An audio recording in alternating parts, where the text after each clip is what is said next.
While the world waits for GTA 6 to finally bust through the gates, that craving for open-world chaos and criminal escapades isn't going anywhere. Luckily, there's no shortage of games ready to let you steal cars, run rackets, and rule the streets like a digital kingpin. Hi folks, it's Mac, and today on this video, we have 18 open-world crime games you can play right now. Hey, sorry I'm late. Oh, we were just talking about you. Well, don't worry. Another few hours, you never have to talk about me again. Starting off with number 18, of course, unsurprisingly, we have Grand Theft Auto 5. This is a list of crime games, and I just had to start this with GTA 5. This game is pushing 12 years old, and it's still got people running around the world, messed up, doing stuff, chasing each other with motorcycles, and all kinds of stuff, and for good reason. The core mechanics really work. GTA still offers up a good load of fun, and fortunately, you don't have to play online. The single player is a good time, and you've probably already heard plenty about it. That's why I wanted to get this one out of the way, out of the list, but Rockstar worked its open world magic here in a big way with 3 separate protagonists to bounce back and forth between 3 different sets of crimes and activities and personalities, which strangely enough makes the world feel even bigger. It's crime action extravaganza that surprisingly still holds up. Although, I mean, if you look at it, it's not that surprising. It's Rockstar at the top of their game. Sure, the cheats are kind of different than GTA's in the past, but you still have cheats to mess around with the world, and it's still a really good time. This game is still actually keeping a lot of us busy until we eventually get the new Grand Theft Auto 6 next year. Well, I know, this was delayed again, but there's nothing wrong with hoping, right? But in the meantime, if you haven't played this game, you definitely should. It's pretty much just required playing at this point. Don't fuck with the Saints.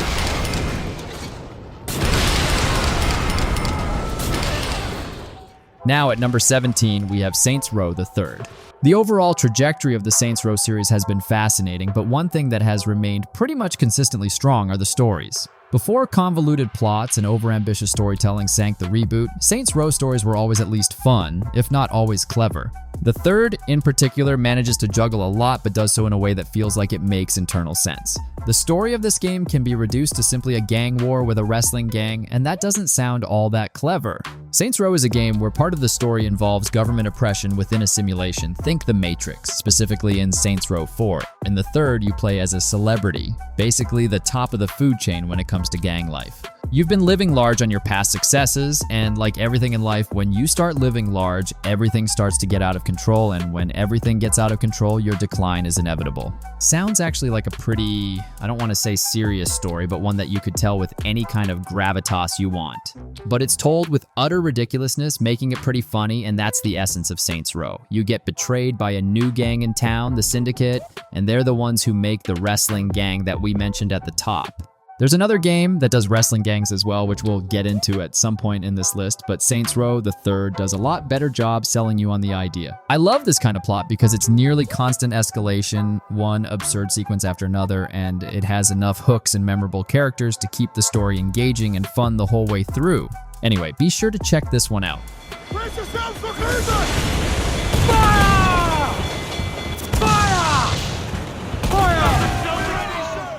Moving on to number 16, Assassin's Creed 4 Black Flag, probably one of the most unique stories seen in an open world game, not just a crime game. You all know that these Assassin's Creed games are thematically crime games if you haven't lived under a rock. But the assassin stuff is kind of in the background here. The real story is about your character, a pirate captain named Edward Kenway, and the trouble he gets into. In a game like this, it is kind of surprising that neither the assassins nor their CIA-adjacent counterparts, the Templars, have any interest in the high seas. Most of Black Flag takes place on the ocean, with various ports of call being the only places where the urban warfare usually seen in Assassin's Creed really takes place, other than cities moving between them when you're trying not to get your ship sunk. The story about a pirate whose actions have unforeseen ramifications in the larger Assassin's Templar War is quite compelling, particularly in the way it keeps returning to Kenway's struggle to keep his independence in the face of outside forces that are much bigger than him. Early in the game, Edward turns on his mentor, who appears to have connection with the assassins, but instead of moving on and making him your personal antagonist, this guy just kind of stops being a big deal. He's just a cog in a much bigger machine. Also, in general, having a story being told in international waters where the entire power structure of the world just doesn't care is pretty damn refreshing too. To the assassins, the Caribbean is just a backwater. It's not important, so nobody cares all that much what the pirates are doing. It allows for a more character-focused story than you usually see in Assassin's Creed, while at the same time adding to the mystique between the two secret societies. The Poppy Special. Very good, Mr. Crispin. A signature dish prepared especially for you. We'll hang on to any weapons.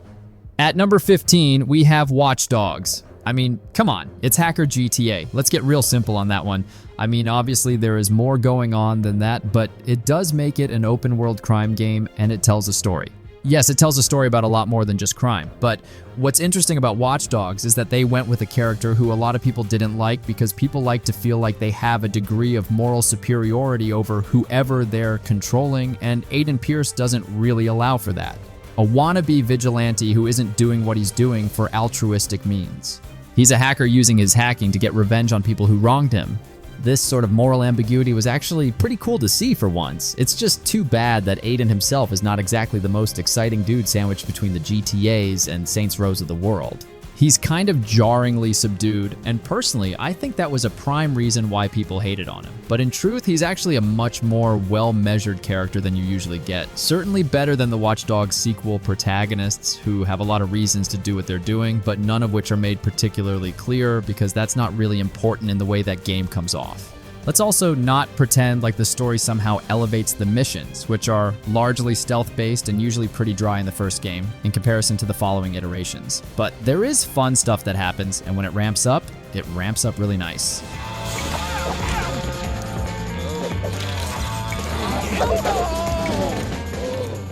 Coming in next at number 14, we have Lego City Undercover. Most of the games we're going to talk about are decidedly for adults, seeing as they're about committing crimes that relate to adults, but not Lego City Undercover. That being said, do not let the kid-friendly look fool you. This is a surprisingly clever and funny game that more than holds up with the otherwise gritty heavy hitters that it's up against. Actually, kind of the total opposite of what you expect from the Lego games. Doesn't hold up against them, rather smartly subverts a number of your expectations where story is concerned. It looks like a game made for kids, but in a good way. The pedigree behind it is top-notch, to be frank. It has that fun, cartoony feel mixed with an anything-goes sense of humor. It's not quite as weird as other games, but it's close enough for this kind of game. The actual plot is nothing that special. You're an undercover cop in Lego City who has to take down a crime boss, but it's all about the scenes and how the story is structured. For as light and easy as the game is, it does a great job making you feel like an action movie star. It has all sorts of clever scenes, like a training montage where you're essentially becoming every cop action movie star all at once, and all the big set pieces. They're, of course, inspired by famous movies. They're funny, they're referential. Even if the plot isn't anything special, it works in the context of the missions and setting.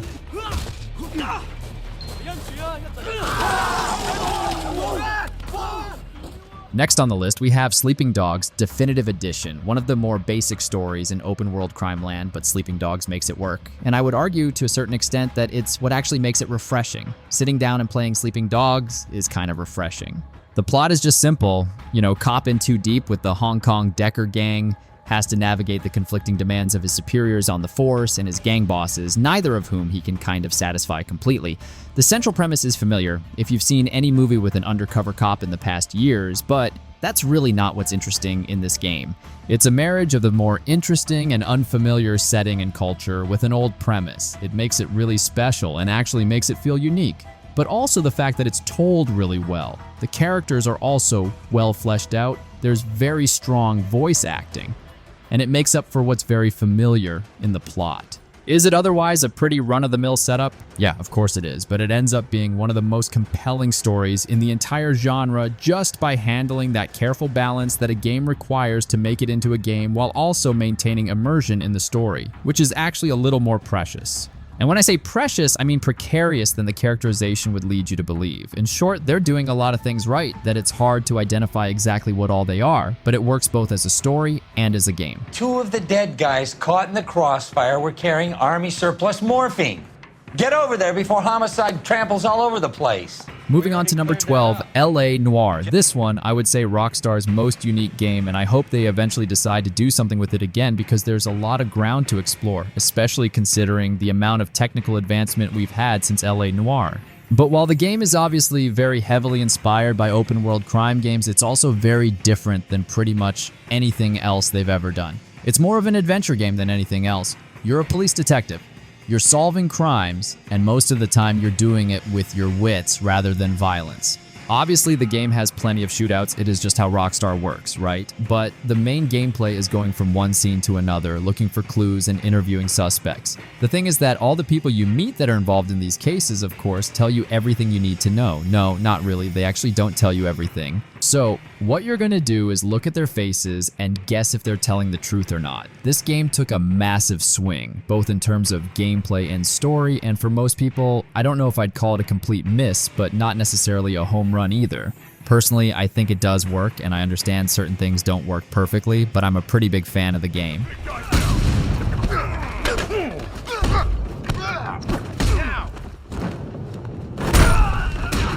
Coming in next at number 11, we have Batman Arkham Knight. Now, this doesn't seem like it belongs in a crime game list, but it does.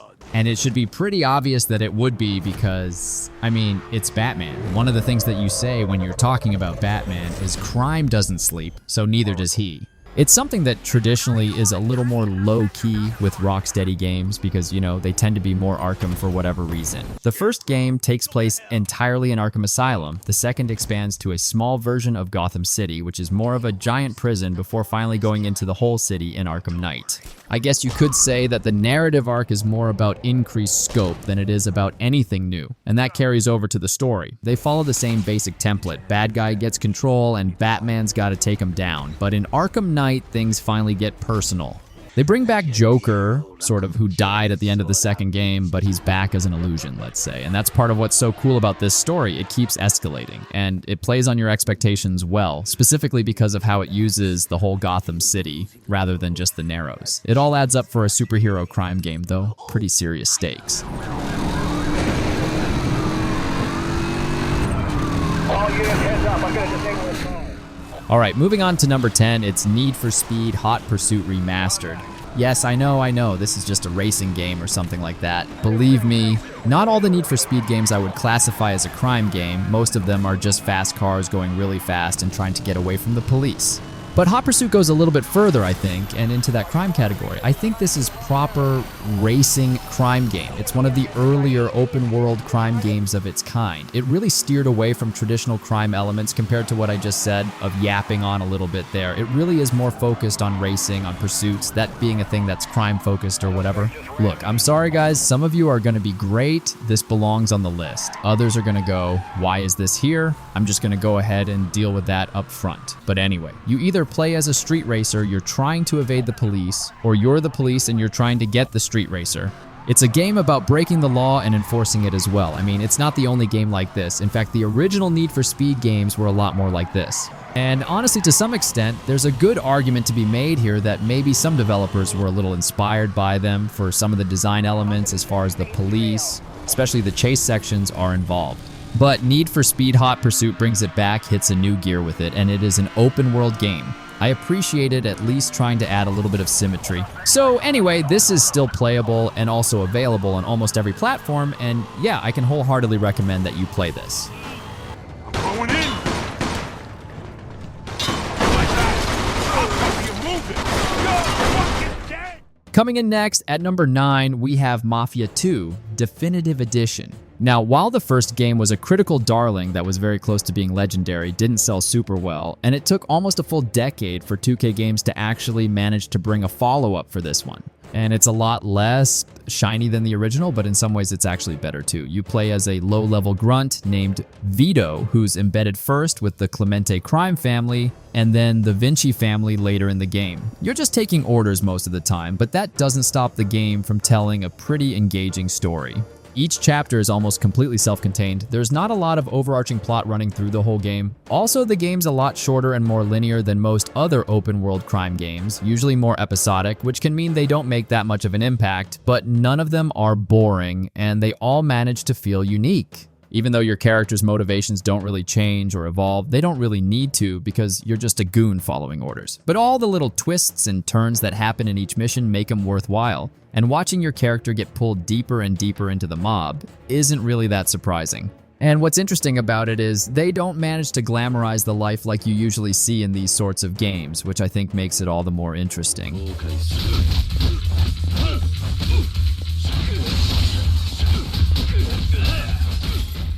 Up next, at number 8, we have Yakuza 0. It's funny that the series has been around so long, but the newest games are prequels. I mean, they didn't just recently come out. The game's not brand new or anything like that. Yakuza 0 is from 2015 on the PS3 technically, although it got Western release in 2017, and then it finally got to PC in 2018.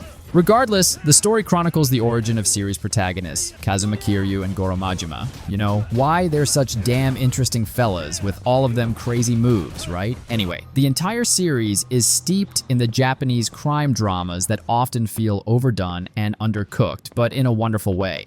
You only really need to look at the final boss for any of these games to see exactly what I'm talking about, but possibly the best story is this prequel. It's weird and convoluted and shifts perspective at the exact right time to keep things compelling throughout. It's not the first game in the series and it's not the last, but you may be able to make arguments for why that is. But let me just go ahead and tell you, its story is one of the more captivating ones, period. And also, just their wild, compelling blurs of movement stories, just everything. Every single thing combined into one big ball of fire. Speaking of which, you can punch people, take them down, and yeah, it's great. How'd Spider-Man find us? I just had to follow the stench. Thought the street above us smelled bad. Woo! Moving on to number 7, we have Marvel's Spider-Man, another superhero game, and maybe next to Batman, it's one of the most seen comic book gaming adaptations. The story, yes, it's the usual story. The setup is Spider-Man, it kind of always is. He's Peter Parker, he's fighting typical bad guys. But there are some pretty epic twists and turns, and honestly, they managed to tell the story with top-notch voice acting, subtle animations, incredibly well thought out cutscenes. Unlike most Spider-Man games, particularly ones that are open world and tend to just not have a very good story for whatever reason, this one really does. I think a lot of people were a little jaded as to what we're in for when this came out, but it's obvious that Insomniac decided they were not going to lean on this massive open world to make up for any storytelling deficiencies, because there aren't any. It's actually a great Spider-Man story. It does kind of the same stuff as the Batman games, but in a much more lighthearted tone, kind of feels more old school. They also handle the Peter Parker stuff incredibly well. You don't spend too much time with it, but every scene with him is great. And honestly, it elevates even some of the sillier stuff, like the story of Otto Octavius, actually very organically fits into the main narrative and doesn't feel like it was shoehorned in or simply exists to pad the runtime of the game. This is a game that not only tells an incredibly competent story, but makes you wish we were getting a new Spider-Man game on a regular basis.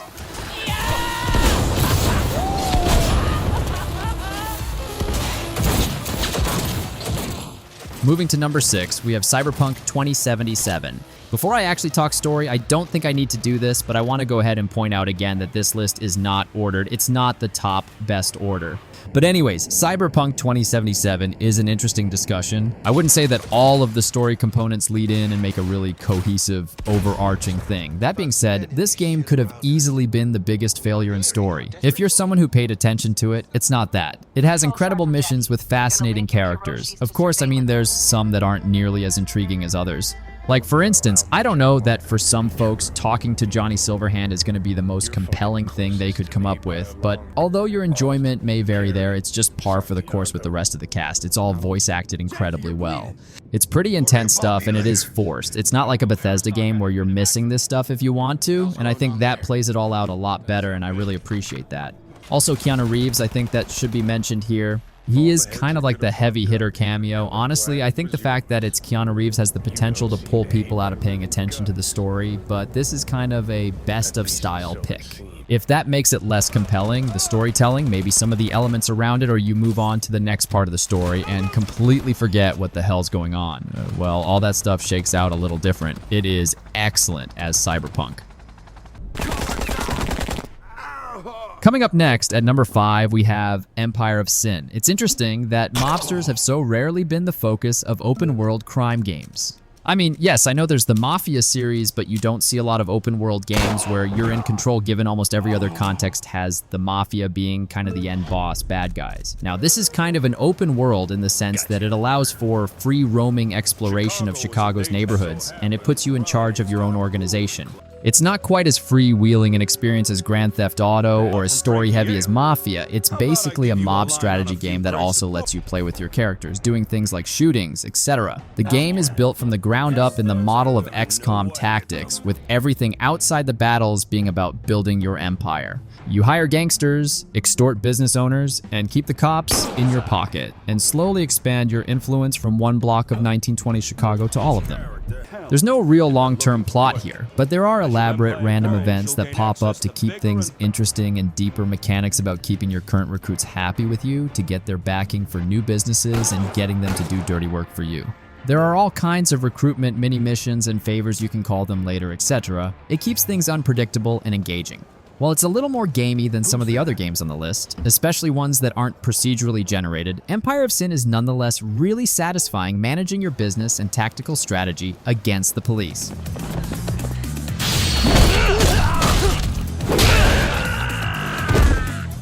Next on the list, it's Judgement. Now, certainly most of the Yakuza spin-offs are crime games, but Judgement is the only one that keeps the focus on bringing criminals to justice rather than Yakuza 0, which exchanges the protagonist halfway through. You spend the entire game as Yagami, an ex-lawyer who has set up his own detective agency to bring down bad guys. It sounds pretty run-of-the-mill, but there are some interesting twists in the setup that are worth noting. First, our protagonist is playing on his own, so he doesn't rely on the police. He's a vigilante who only does the right thing, so to speak, but often in the most violent way possible. There are better combat mechanics than you usually see in games like this. Thug fighting, I mean. I don't want to say the game does not do things the typical way that the subject matter usually does. It is, I mean, look, it's kind of insane, but that just makes it more fun. The other more interesting aspect is his background as a defense lawyer. Having a main character motivated by guilt rather than revenge is pretty unique, and it adds a slight wrinkle to what would otherwise be a pretty standard story about a detective taking down a corrupt politician. It's another game in the Yakuza universe and uses almost all the same mechanics, but the stuff you're doing is more detective work and court cases instead of crime. You're infiltrating the Yakuza instead of being part of them. It's all pretty third act stuff that makes the game stand out from the pack. This regiment is in...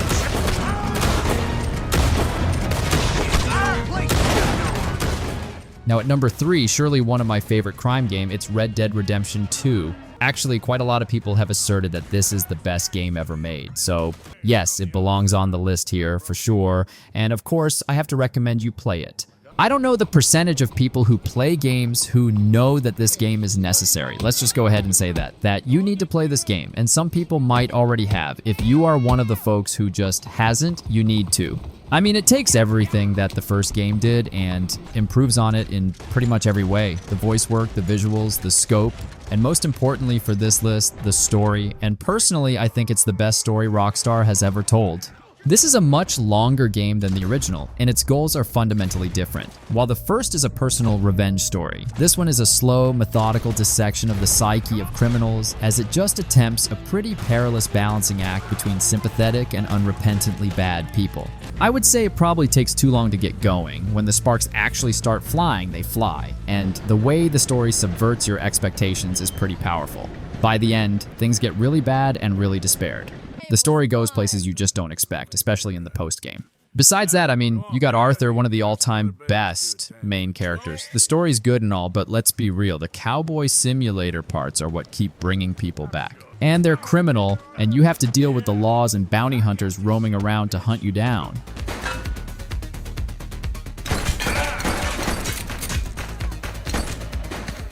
Now at number 2, we have the Precinct. This is a brand new game, and I think it's a rare open world crime game that actually lets you play as a good guy and doesn't make you brutal or make the good guys the bad guys or make the bad guys the good guys. It actually kind of stays in black and white land. And I don't mean that in terms of mediocrity. I mean moral implications, good guys are good, bad guys are bad. They don't give you much of a story so far. So yeah, you're a fresh-faced cop on a ruthless beat. So what's the story we have here? There's really nothing new, right? But come on, you're missing a lot if you don't play this. What if I told you you can run down perps, stop crimes in progress, arrest criminals, stringing together reports to get people locked away for a long time? There's narrative here, yes, a minimal amount of narrative, but there's certainly narrative here. And once you get promoted to a higher police rank, you'll unlock new weapons, vehicles, and more missions for a much bigger story-based crimes that you need to deal. But again, it's not the full meal you get with a Rockstar game. But for a game with a budget several orders of magnitude smaller, it's impressive how far they take it. The story missions in particular are surprisingly elaborate and thought-provoking. Definitely worth checking out if you like a story to go with your chasing scumbag action.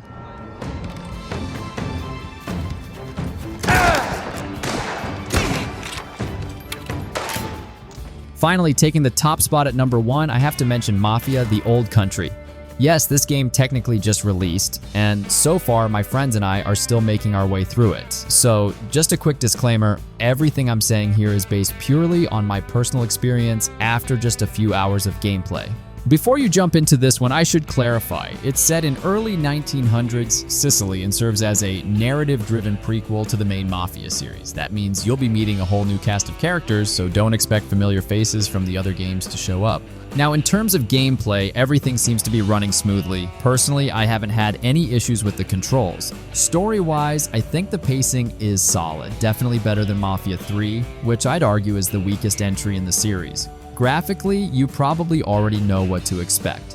This one looks and runs way better than the last game, smoother animations, sharper environments, just a more polished feel overall. Anyway, like I said, we haven't finished it yet, but I'm already hooked by what I've seen so far. Here's hoping it sticks the landing. And hey, if you have already finished the game by the time you're watching this, drop your thoughts in the comments. I'd love to know what you think.